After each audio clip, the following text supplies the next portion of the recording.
aqui. Hoje nós temos a honra de receber aqui na sala Maria Isabel Pimentel de Castro Pinto, o advogado Pedro Dutra, que não vai falar aqui da sua brilhante carreira de advogado, mas da sua estreia como escritor com 2 volumes, 2 volumaços, contendo a biografia de Francisco Santiago Dantas, grande personagem da Ação Integralista Brasileira e depois do Partido Trabalhista Brasileiro, na época da Revolução de 64. Aqui temos o primeiro volume. Esse volume foi premiado com o Prêmio Senador Zé Hermílio de Moraes, da Academia Brasileira de Letras. Melhor livro de que ano mesmo? 94. 94. Sabe quem foi premiado com esse prêmio em 2004? 10 anos. Eu, com o livro, meu romance, O Silêncio do Delator. Aqui está o segundo volume, que trata o primeiro trata do nascimento até 1945, esse de 46 em diante. É um prazer tê-lo aqui conosco, recebê-lo aqui na sala. É uma honra para nós estarmos aqui. Eu vou até afastar aqui para você poder ver a xilogravura do meu amigo Ciro Fernandes, comigo e com Beleza. é o melhor xilogravador do Brasil. Qual é a sua área no direito, doutor Pedro Dutra? Eu trabalho já há muitos anos na área de direito econômico, que é um termo abrangente, compreendendo a intervenção, basicamente, a intervenção do Estado na economia e sob as suas múltiplas formas, como concessão, privatização, defesa da concorrência. Então, eu trabalho basicamente com empresas concessionárias, com CAD, defesas em processos de abuso de poder econômico, cartéis, atos de concentração empresarial, toda essa área de direito econômico que eu venho trabalhando há muitos anos, e sobre ela já publiquei alguns livros. Mas é interessante na minha trajetória. A sua tese é sobre história do direito, né? A história do direito brasileiro. Na verdade, não é bem uma tese. Na verdade, foi um livro que eu escrevi e estimulado por um advogado com quem eu trabalhei. Eu gostava de literatura e gostava de história. Então, eu misturei história e direito e deu literatura jurídica. Na verdade, isso foi inspirado pelo próprio Santiago Dantas, porque quando eu comecei a trabalhar a história do direito, eu li um artigo dele em que ele dizia que muito importante era a literatura. E aí eu resolvi ver por que determinado autor escreveu determinada obra em determinada época. Então, eu fiz a literatura jurídica do Império, que revelou, entre outras coisas, as fontes doutrinárias do poder moderador e da escravidão também, que foram temas tratados pelo direito no Império. Não é? A escravidão tinha o chamado direito servil, e a minha constatação é que a literatura jurídica, o direito não conseguiu e não poderia, como Teixeira de Freitas mostrou, tratar da escravidão. Isso retardou muito o processo abolicionista e o poder moderador retardou muito também um amadurecimento da vida constitucional do Brasil. Então, esse livro, até hoje não há outro livro escrito, ele já tem mais de 30 anos, sobre o mesmo tema. Foi um livro muito agradável de fazer. Bom, você estudou em Londres, nos anos 70, e trabalhou com Paulo Mercadante, no Rio, é isso? Exatamente, com quem eu comecei a trabalhar. O Paulo tem um livro muito importante chamado A Consciência Conservadora no Brasil. E na literatura jurídica eu mostro isso. Eu mostro a dificuldade, a escravidão impediu que se tivesse no Brasil um Código Civil no século XIX. Retardou a edição do Código Civil até 1917, 16 depois, já no século XX. E o poder moderador também afastou o constitucionalismo brasileiro da discussão dos grandes temas constitucionais que você já tinha na França e nos Estados Unidos, com a Revolução Francesa e com a Revolução Americana. Não é? Isso só foi retomado pelo Rui na redação da Constituição de 91. Falando no Rui. O Rui é muito citado no seu livro como um grande inspirador.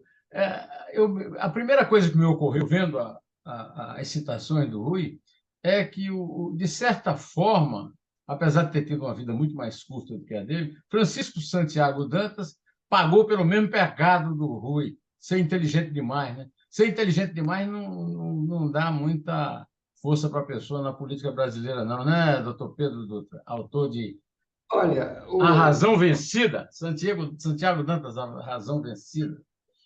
o, o Antônio Carlos Vilaça, que foi um grande memorialista que você conheceu, ele, sobre o Rui, disse o seguinte: era inteligente demais, sabia demais, independente demais.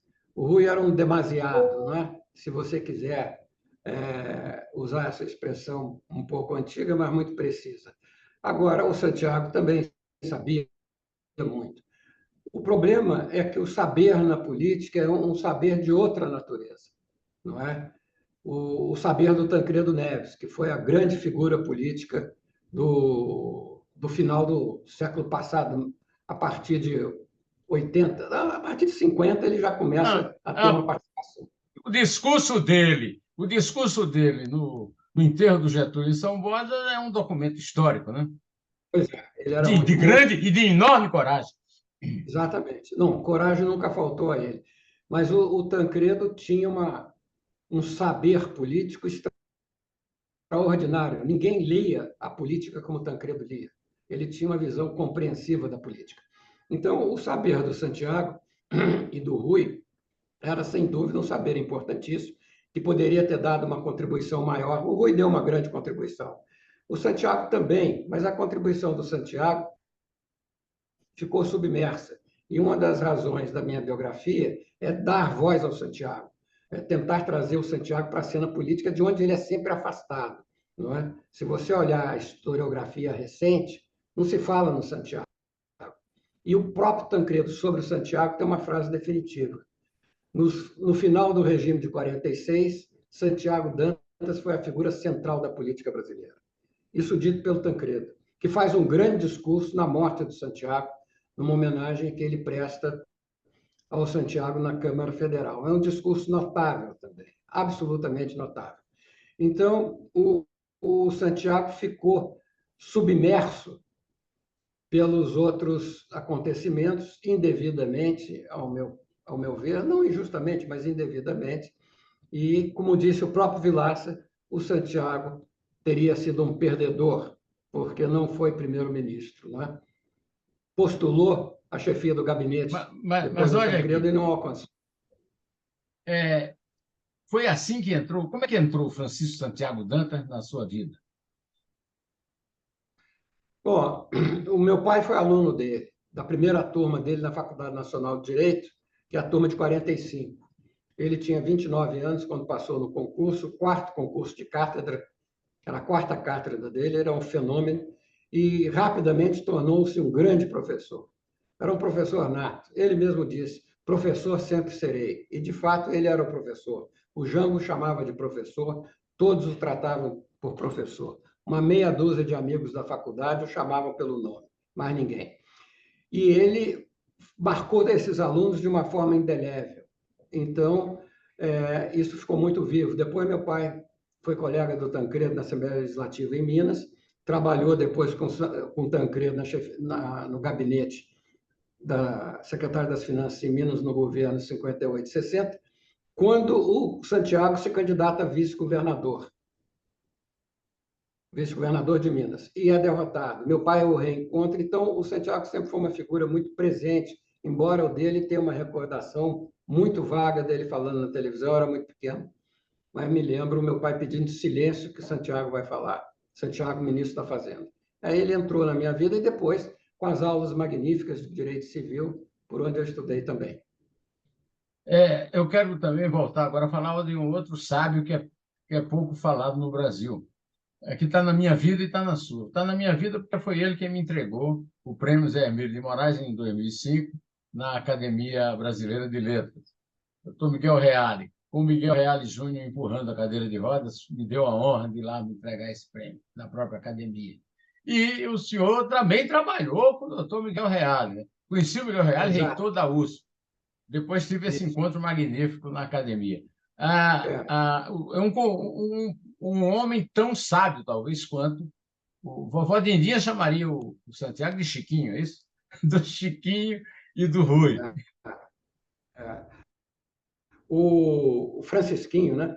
O Reale, sem Francisquinho. dúvida, um homem inteligentíssimo, e ele, eu o conheci por intermédio do Paulo Mercadante, ele teve uma trajetória que se confundiu com a do Santiago brevemente na ação integralista, o Reale com uma tendência à doutrina.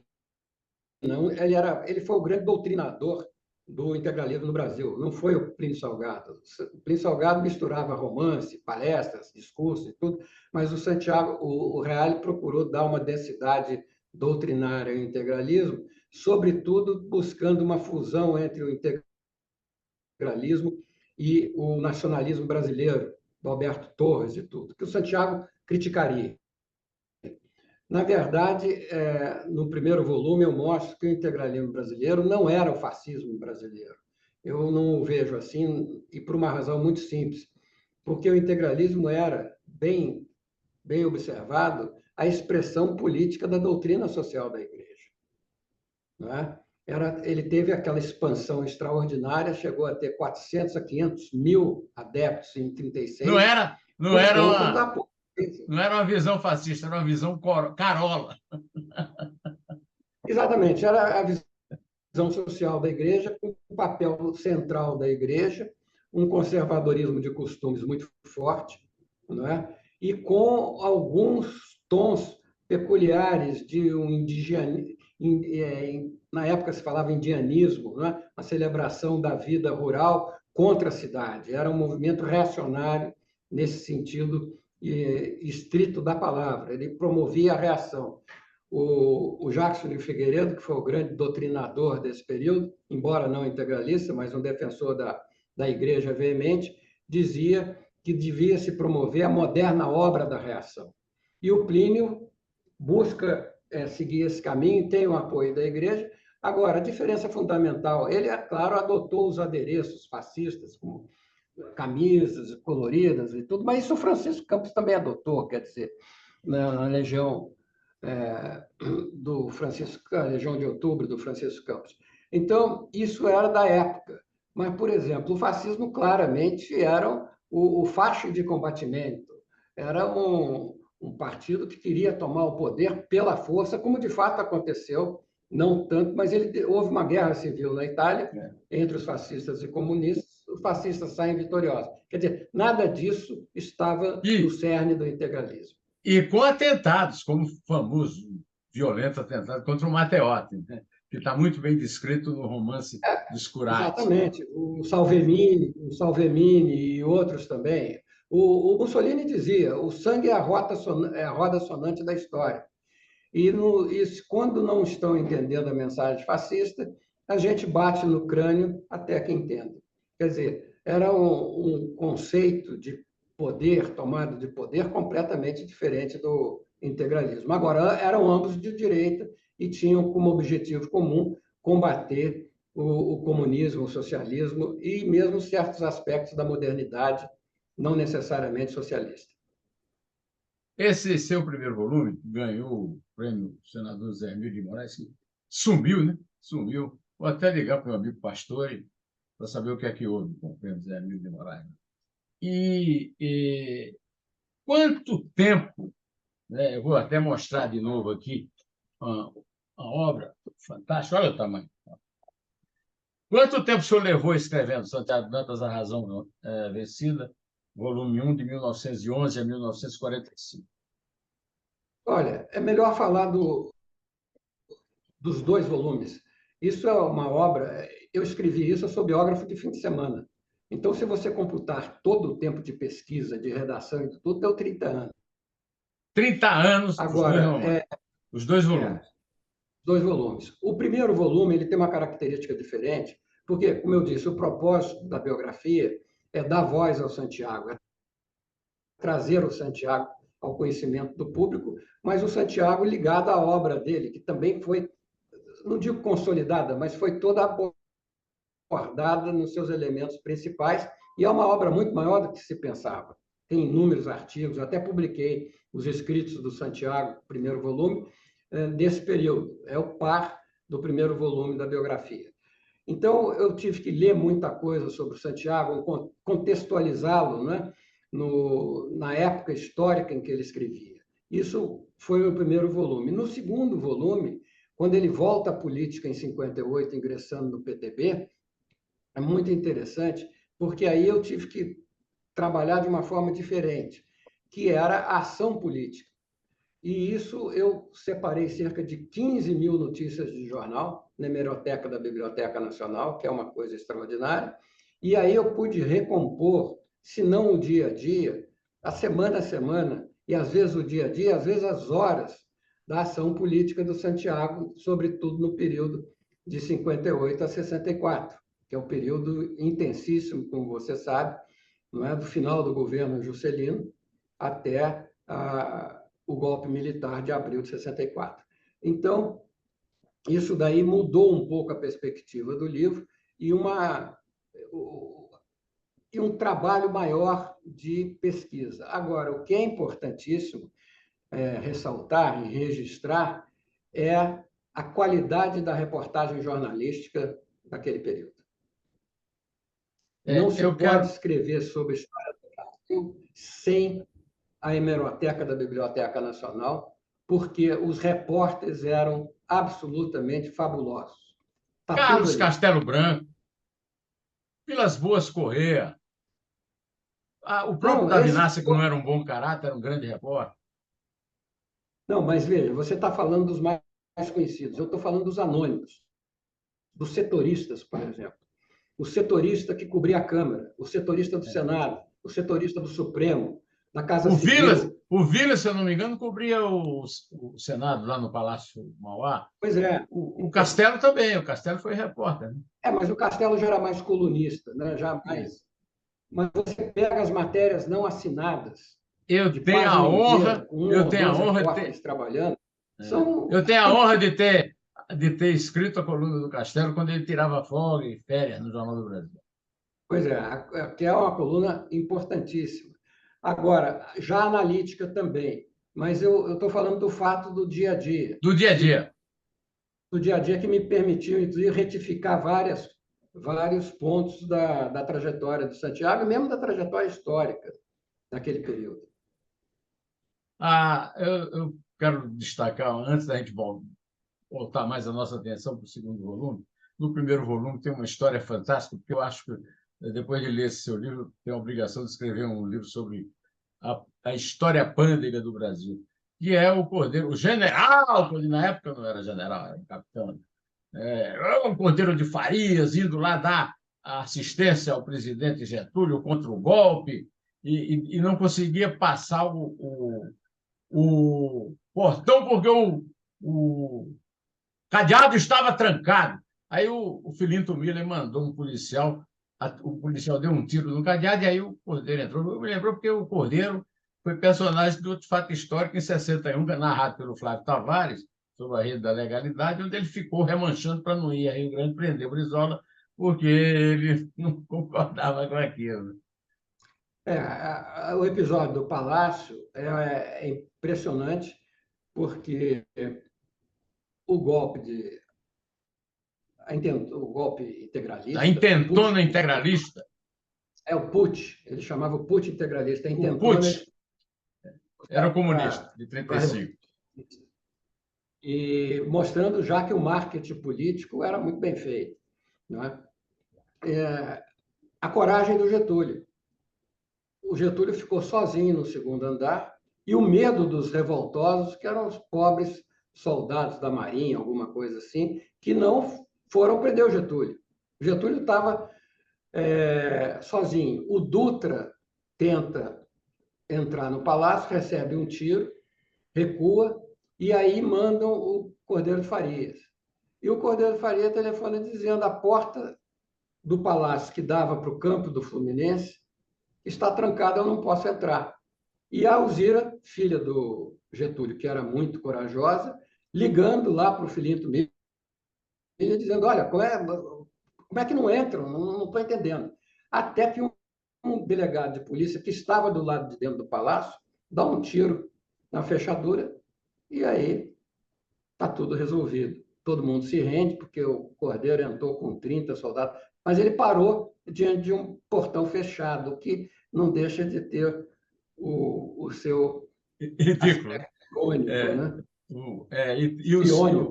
outro ridículo é os golpistas todos encarapitados nas árvores do jardim do Palácio da Laranjeira.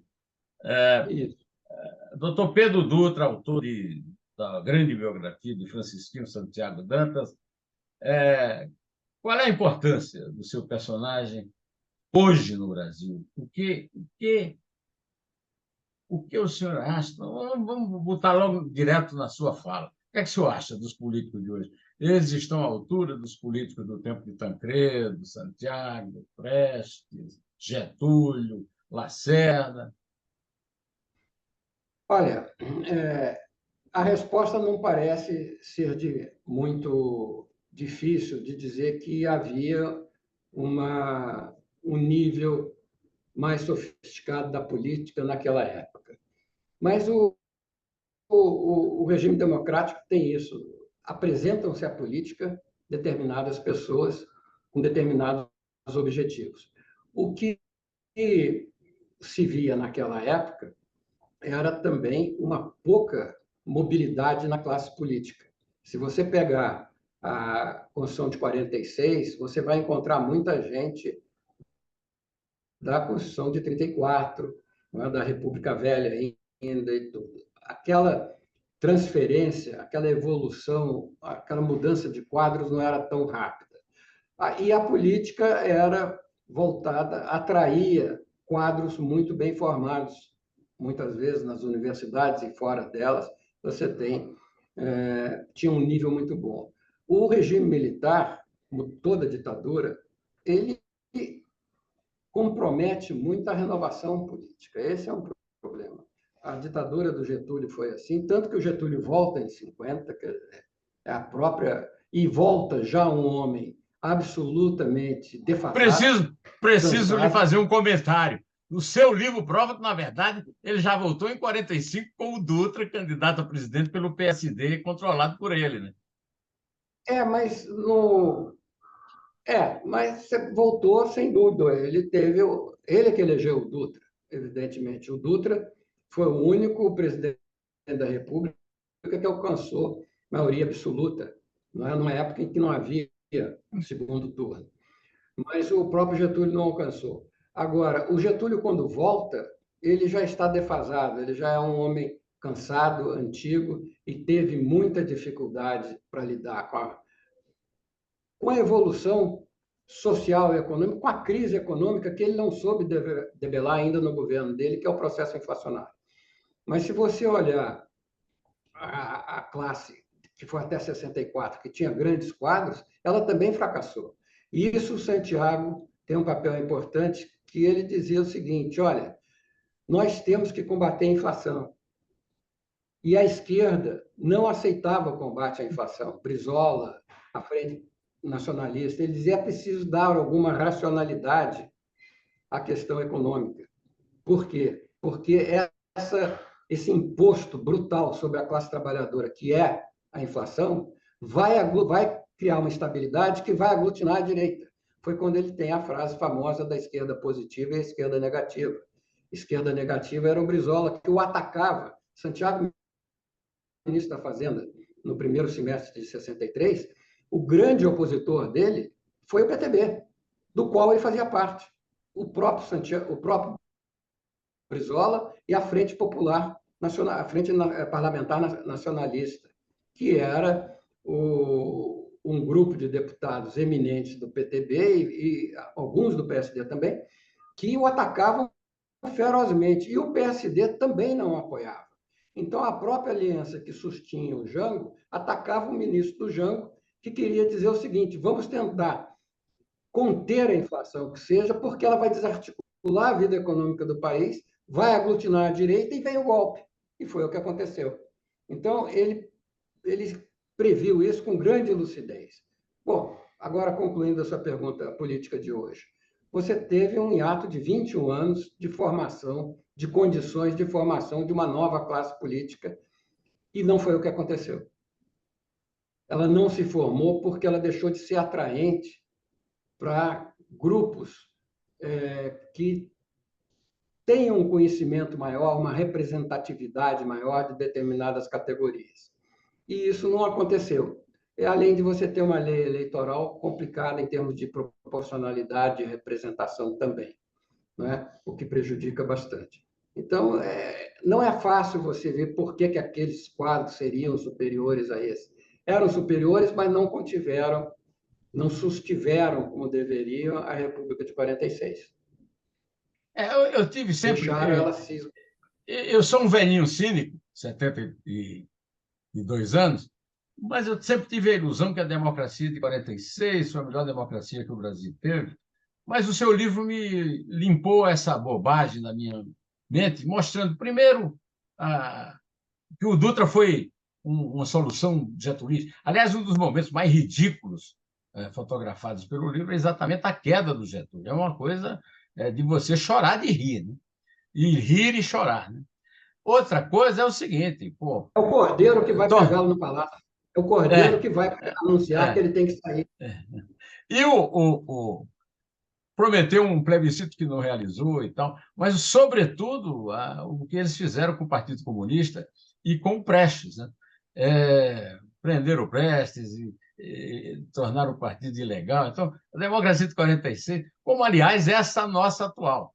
Eu faço sempre uma crítica, doutor Pedro. Doutor Pedro é o autor de 2 volumes substanciosos sobre Santiago Dantas, A Razão Vencida, e ele está aqui falando no Dois Dedos de Prosa, do canal José Neumann e Pinto, e agora ele vai esclarecer um pouco essa questão, né? Que, na verdade, por exemplo, a queda do Getúlio não caiu no Estado Novo, Getúlio praticamente determinou as condições da sua queda e ainda elegeu como o único presidente, depois da queda dele, com maioria absoluta dos votos e o controle dos seus nomeados interventores que controlavam o PSD. Eu estou certo ou estou errado, doutor Pedro Dutra? Olha, mais ou menos por aí. O que é importante é o seguinte: é muito interessante que o Dutra antecipou a Guerra Fria. A Guerra Fria começa a tomar corpo no final dos anos 40 e aí se define mesmo na Guerra da Coreia. Mas o que o Dutra entra? O que o Dutra faz? Ele assume o governo, primeiro que eu mostro isso no livro, ele assume o governo fardado, quando já estava na reserva. Ele passou para a reserva para ser presidente da República. Mas toma posse fardado, sinalizando qual era o público a quem ele devia prestar contas. Não era o povo que o elegeu, mas era o Exército.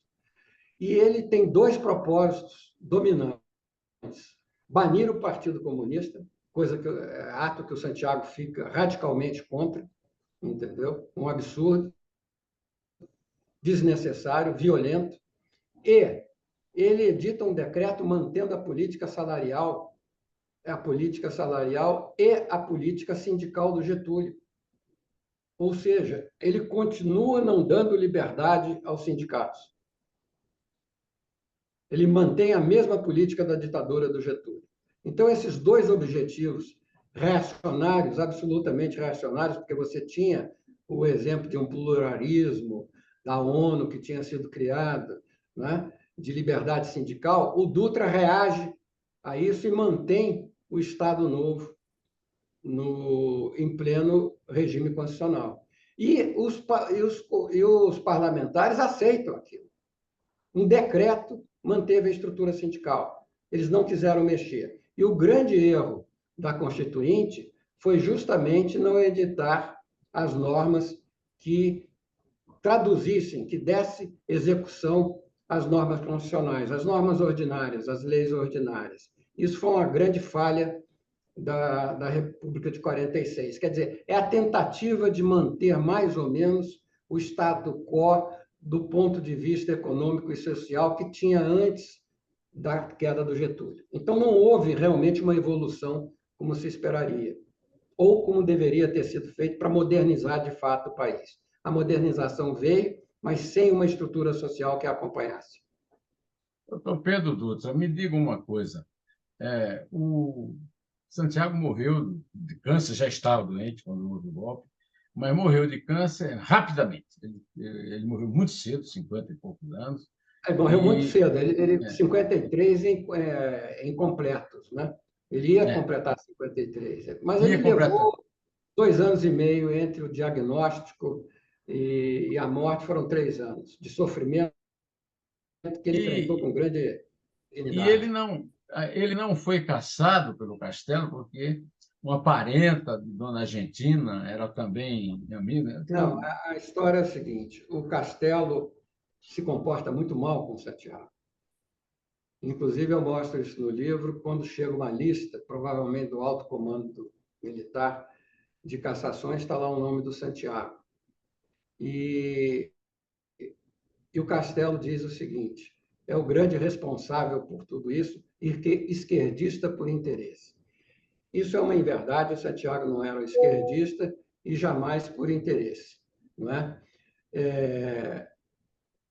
O que acontece é que o Santiago tinha um grupo de amigos muito fiéis, que eram amigos, colegas da faculdade de Direito.